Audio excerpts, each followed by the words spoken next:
Bumalik lang ang babaeng yun sa buhay mo, nagkakaganyan ka na naman. Hysterical na sabi nito. Will you please shut up? Sigaw niya rito. Piko na siya at hindi na niya kayang magtimpi pa. Matagal rin panahon na palagi na lamang niya itong pinagbibigyan dahil alam niyang may sakit ito. Pero pakiramdam niya, ginagamit na lamang nitong dahilan ng sakit nito para samantalahin ang emosyon niya. Natahimik si Karina. Sunod-sunod na pumatak ang mga luha nito. Sinisigawan mo na ako ngayon? Nakahikbing sabi nito sa kanya. Napailing siya sa kayamot na naupo sa gilid ng kama habang napapahilamos sa muka. Malapit nang maubos ang pasensya niya kay Karina. Nakita ni Caleb na sumandal si Karina sa dingding at waring nahihirapang humawak ito sa dibdib. Biglang nawala ang inis niya rito, napalitan niyo ng pag-aalala. Hey, Karina, what's happening? Please call my doctor. Nangihinang sabi nito sa kanya. I need to see him now. I can't breathe. Dagdag pa nito. Natatarampang pinaupo niya ito sa couch. Saka tinawagan ng doktor nito. Mabuti na lamang mabilis itong sumagot. Tumawag rin siya ng ambulance para madala si Karina sa ospital. Nagigilty tuloy siya. Alam niyang may kinalaman siya kaya ito nagkakaganoon. Sumakay rin siya ng ambulansya. Hawak niya ang isang kamay nito habang patungo ng ospital. Gusto niyang sapakin ang sarili habang nakikitang nahihirapan si Karina. Wala na ba talaga siyang alam gawin kundi ang magpahirap ng damdamin ng mga tao? You'll be fine, okay?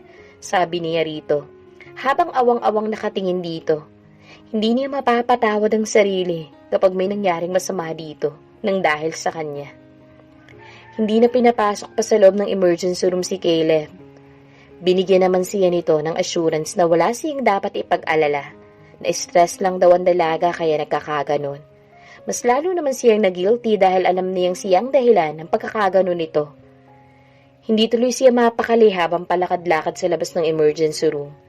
Maya-maya tumunog ang kanyang cellphone. Nagulat pa siya na makitang si Amira ang tumatawag. Gusto ka raw makausap ng anak mo, sabi nito sa mahinang boses. I'll call you later, okay? Sagot na lamang niya kay Amira. Hindi na niya ipapaliwanag dito kung bakit. Pinatay na niya ang end button nang makitang lumabas na ang doktor mula sa emergency room. She's okay now, sabi nitong tinapik pang isang balikat niya. Nagmamadaling pinuntahan niya si Karina sa kwarto. Hinalikan niya kaagad ito sa noo. I'm so sorry, sweetheart. Ani niya rito. I'm sorry too, sweetie. Humihikbing sabi nito sa kanya. Sorry if nagiging masyado akong demanding lately. Epekto siguro ng mga gamot na iniinom ko. Mahinang sabi nito sa kanya. Hinaplos niya ang mukha nito. Ipinangako niya sa sariling hindi na niya bibigyan ng sama ng loob si Karina simula sa araw na ito. Hindi niya gugustuhin pang may mawala na namang mahalagang tao sa buhay niya dahil lang sa kapabayaan niya. I'm sorry, Gertrude. Mukhang busy ang daddy mo eh. Pero tatawagan ka raw niya mamaya, okay? Ani ang pinipigilang ipakita sa anak ang hinanakit na nararamdaman. Ni hindi man lamang nito pinagbigyan ng hiling ng bata. Hindi naman siguro kawalan kung ano man ang pinagkakaabalahan nito, kung simpleng hi man lamang pinagbigyan nito si Gertrude. Siyang labis na nasasaktan para sa anak nila. Pagkatapos gusto nitong dumito sila sa Pilipinas. Para ano? Ni hindi nga nito kayang bigyan ng sapat na oras ang anak nila. Humaba ang nguso ng bata. I just wanted to say good morning sana eh. Anitong napasimangot. Maybe you really did fight last night. That's why he does not want to talk to me. Of course not, baby. Busy lang siguro talaga si daddy mo. Pero nag-promise naman siya na tatawagan ka niya later, okay? Mabuti pa, samahan mo na lang ako mag-grocery, okay? Umiling lang ang bata. Napikon siya. Bakit ba hinahanap mo pa ang daddy mo? Eh ako naman ang nandito. Babalik na tayo sa Canada kaya dapat sanayin mo ang sarili mo na wala siya. Inis na sabi niya rito. Biglang pumalaho ng iyak si Gertrude. Natigilan siya. Bakit kailangan niyang idamay ang anak niya sa galit na nararamdaman niya para kay Caleb? Awang-awang niyakap niya ang bata. Ano bang muwang nito sa mga nangyayari sa kanila ng dati niyang asawa? I'm sorry, anak. I'm so sorry. Napapaiyak na sabi niya rito, habang pinupunasan ng mga luha nito. Nakahikbing tinignan siya nito. Mommy, why are you angry with me? Of course not, anak. Pagod lang si Mommy. I'm sorry, anak, kung nasigawan kita, ha? Muli niya itong niyakap. Mahal na mahal kita, anak ko. At handa akong magsakripisyo para sa iyo. Para sa ikaliligaya mo. Pangako niya rito. Kaarawan ni Karina.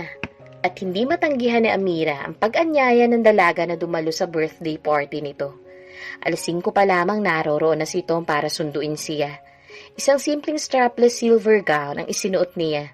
May mahaba itong slit sa gilid. Kaya kapag naglalakad siya, lumalabas ang bilugan at mahaba niyang kaliwang hita. Tinernuhan niya yon ng 4 inches Valentino silver shoes.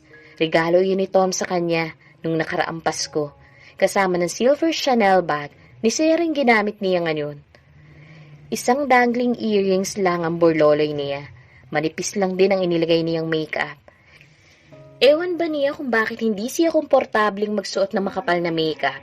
Hindi naman niya kasi kahiligan ng maglagay ng mga makeup kahit noon pa man. Kung hindi nga lamang formal ang okasyon na ito, nung kang magme-makeup siya. Pakiramdam kasi niya nakakatanda ang makeup at nakakasira ng balat, kaya never siyang gumamit noon, kundi naman hinihingi ng pagkakataon. You never fail to amaze me, Amira. Buong pagpupugay na sabi ni Tom sa kanya. Nang lumabas siya ng kwarto, you look fabulous. Hindi halatang may 5-year-old daughter ka na, ha? Hindi ako may birthday, kaya wag mo nga akong bula-bulahin dyan. Tumatawang sabi ni Amira sa binata. Palagay mo ba talaga binubola kita? Hindi kita pinagtyaga ang suyuin ng 4 years.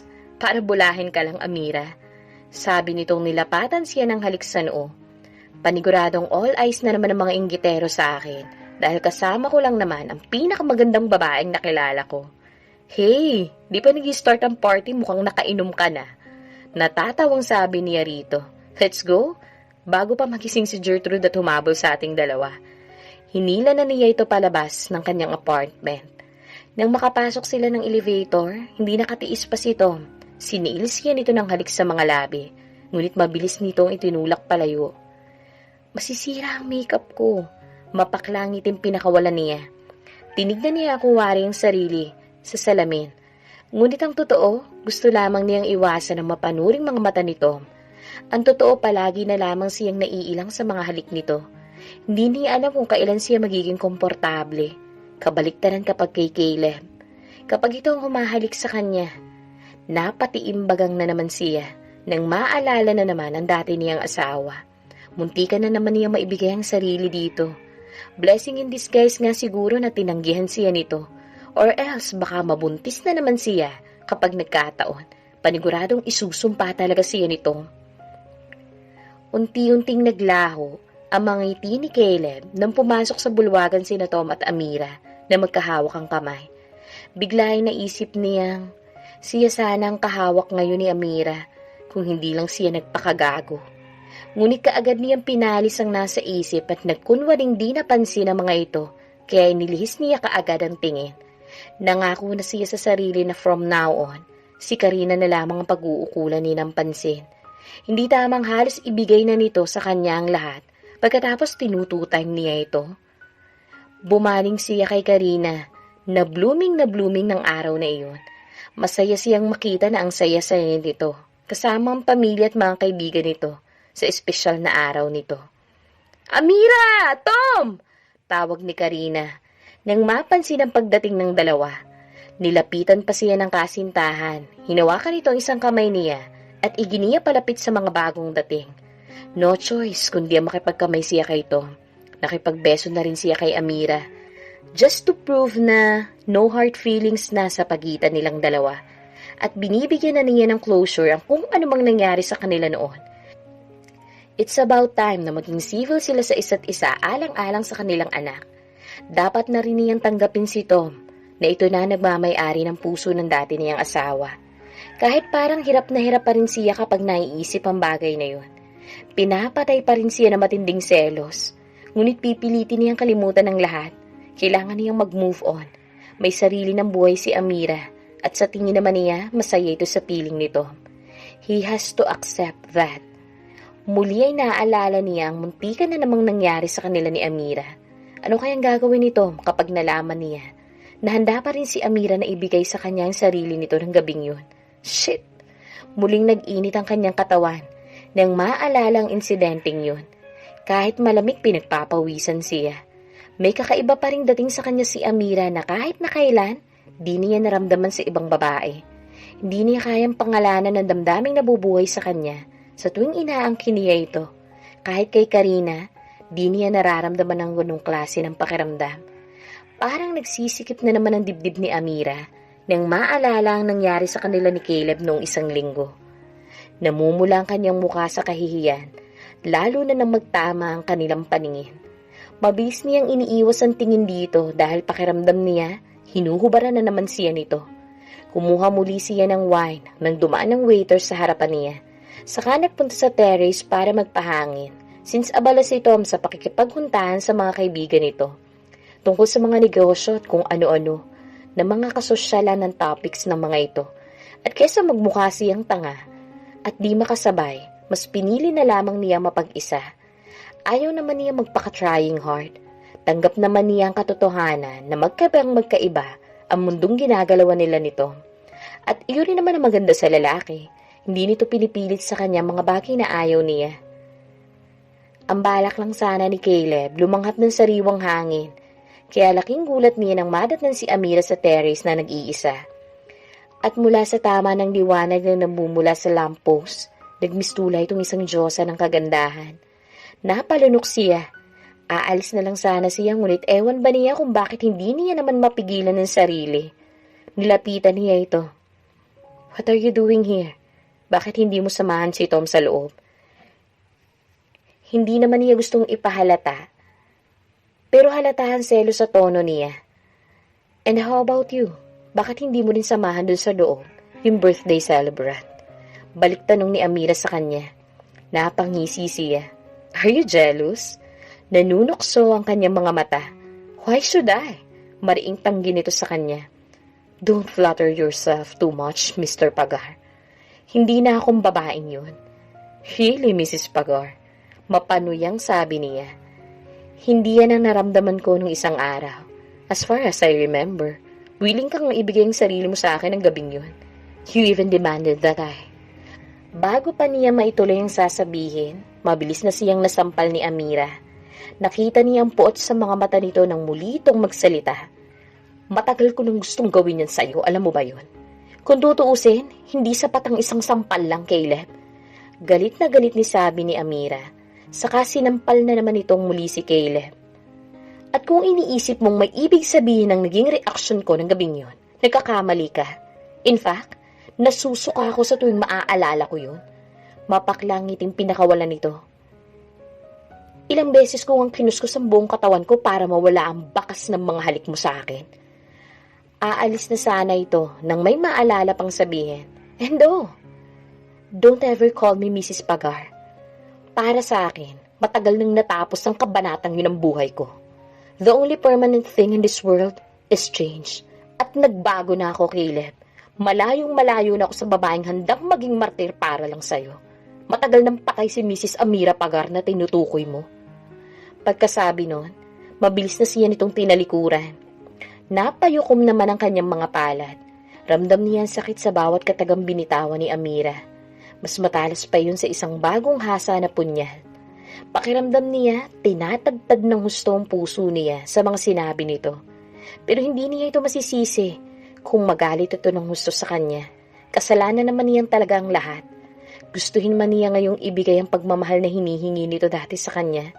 Hindi na nito yun kailangan pa dahil andito na si Tom, ang bago nagmamay-ari ng puso nito. Caleb! Paglingon niya, nakita niya si Karina. Nagtatanong ang mga mata habang nakatingin sa kanya. Why are you here? Naboboard ka na ba sa party ko? Gusto mong takasan na natin sila? No, this is your party. Hindi magandang iwanan mo ang mga kaibigan mo, sabi ni Caleb sa babae. Nilapitan niya ito at hinalikan sa noo. Just enjoy the party and don't worry about me, okay? Tumatanda na siguro ako kaya hindi na ako nag-enjoy masyado sa mga ganitong bagay. Pagdadahilan niya sa dalaga, I think I go ahead. I'll see you tomorrow, okay? Caleb! Nagpoprotesta ang mukha nito. Hinawakan niya ang baba ni Karina. Itinaas ang mukha nito paharap sa kanya. Sweetheart, it's your day. It's your special day. Pasensya ka na kung killjoy ako ha. Talaga lang hindi maganda ang gising ko ngayon, kaya as much as I want to, hindi ko na kaya makipagsabayan pa. I'll see you tomorrow, okay? Aniya. At muli itong hinalikan, this time sa mga labi na. Buong init naman siyang ginantihan ng halik ni Karina. Ngunit bago pa makarating sa kung saan ang halik na iyon, mabilis na siyang kumalas dito. Baka hinahanap ka na ng mga friends mo. Hindi na ako magpapaalam sa kanila. Ikaw na lang bahalang lumusot para sa akin, ha? Humaba ang uso ni Karina. At parang batang sumandal sa dibdib niya. Hinaplos niya ang buhok nito, saka hinalikan sa noo. Pinalo ang puwet. Go na, bago pa kung anong magawa ko sa'yo. Pilyong sabi niya rito. I like that. Pilyang sagot naman ito sa kanya. Natawa naman siya. You're naughty girl. Sige na, marami pa namang ibang araw pa dyan. Sabi niya rito. Okay, sige na, tumakas ka na. Ako nang bahala magpaliwanag sa kanila. I love you, sweetheart. Malambing na sabi ni Karina sa kanya. Hinalikan niya ito sa noo, saka mabilis nang umalis. Hindi siya sa kondo niya nagpahatid. Doon siya sa dating bahay nila ni Amira tumuloy. At mag-isang nilunod na naman niya ang kanyang sarili sa alak. Mukhang nag-e-enjoy pa sa party si Tom, kaya nahihiya naman si Amira na yayain na itong umuwi. Ngunit talagang masama na ang pakiramdam niya. Siguro dahil kanina pa niya gustong umiyak, ngunit hindi niya magawa, kaya ang sama-sama sa pakiramdam. Pumasok siya ng restroom, nagkulong sa cubicle para umiyak ng umiyak. Maya-maya na ulinigan niya ang boses ni Karina sa loob ng restroom. May kausap itong isang babae. You mean nagpipils ka para hindi ka mabuntis?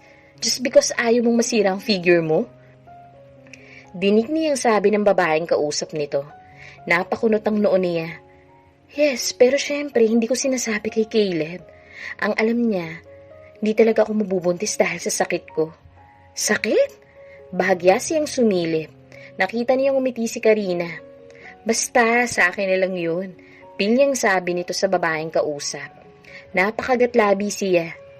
Hindi niya gaanong naiintindihan kung anong ibig sabihin nitong ipakahulugan sa sinabi nito. Ngunit natatandaan niya na isang beses silang magkausap tungkol kay Gertrude. Tandang-tanda pa niyang umiiyak ito.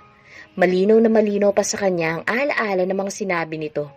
Nang gustong-gusto nitong magkaanak, pero dahil may sakit ito, nahihirapan itong mabuntis. Hindi siya makapaniwalang kasinungalingan lamang pala ang lahat ng sinasabi nito sa kanya. Nanginginig ang kanyang kalamnan. Niloloko lamang nito si Caleb. Gustong-gusto sana niyang lumabas para ipaalam kay Karina na narinig niya ang usapan ng mga ito. Ngunit pinigilan niya kanyang sarili. Anyway, labas na naman siya sa kung anong gusto nitong gawin sa sarili nitong katawan. Sino nga ba siya para makaalam kung gugustuhin man itong mabuntis or hindi? Mas lalong wala siyang karapatang ipaalam pa yun kay Caleb. Para ano pa? Labas na siya sa kung anumang ugnayan ng dalawang yun. Basta hindi madadamay ang anak niya sa mga ito, ay mananahimik lamang siya. But in fairness napakagaling umakting ni Karina sa bagay na yun. May paiyak-iyak pa itong nalalaman.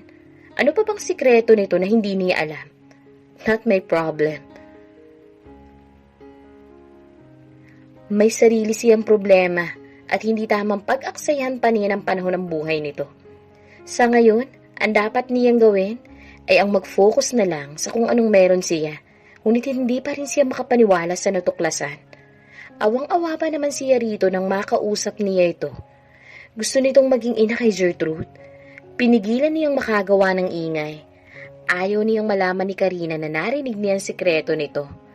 Nang makalabas ito ng restroom, saka lamang siya lumabas ng cubicle. Napatitig siya sa salamin habang paulit-ulit na naririnig ang sinabi ni Karina. Ano kayang mararamdaman ni Caleb kapag nalaman nitong nagtitake ng pill si Karina dahil ayaw nitong mabuntis? Pero knowing Caleb, mahal na mahal nito si Karina, kaya hindi naman siguro yun bigel deal para sa asawa. Dating asawa.